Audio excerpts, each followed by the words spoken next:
कि लड़ाई विचारधारा की है। बीजेपी के लोग हिंदुस्तान के संविधान को खत्म करना चाहते हैं। सीधी सी बात है, आप देख लीजिए, जहां भी ये अपने लोग डाल सकते हैं वहां ये अपने लोग डाल देते हैं। चाहे वो इलेक्शन कमीशन हो, चाहे वो शिक्षा के इंस्टीट्यूशंस हो, लीगल सिस्टम हो, ब्यूरोक्रेसी हो, ये मेरिट नहीं देखते हैं।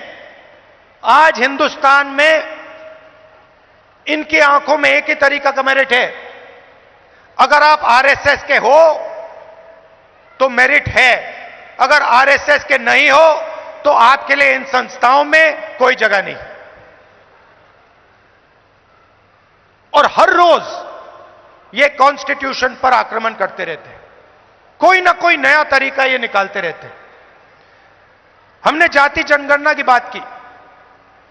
हमने कहा कि देखिए, देश में पता लगाना है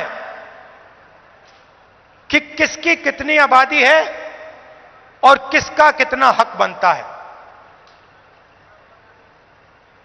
मैंने कुछ गलत बोला?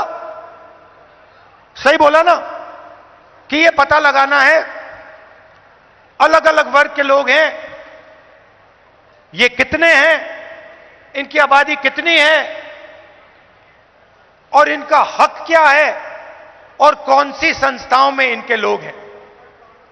एक प्रकार से हम स्नैपशॉट लेना चाहते हैं कि हिंदुस्तान में आज क्या हालात है।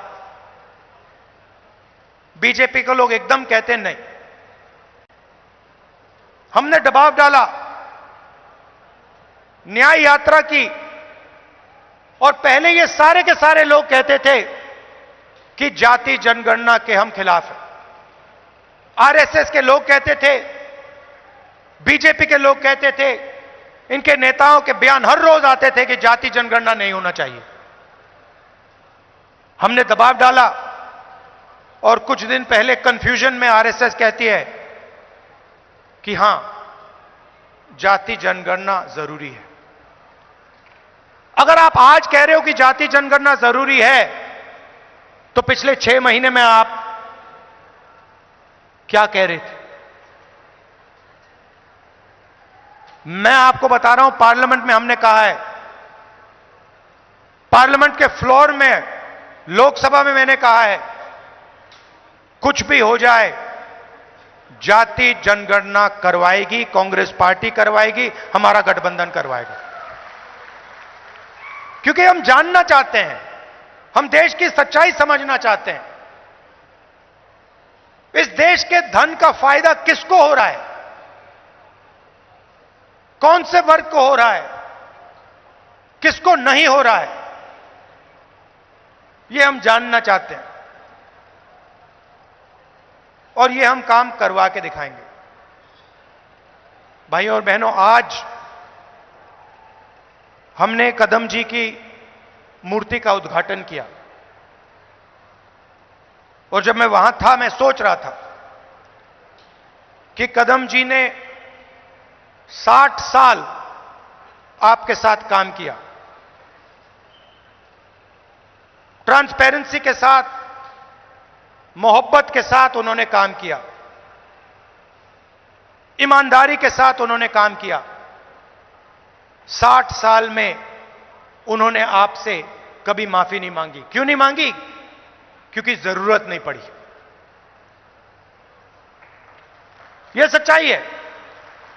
माफी वही मांगता है जो गलत काम करता है।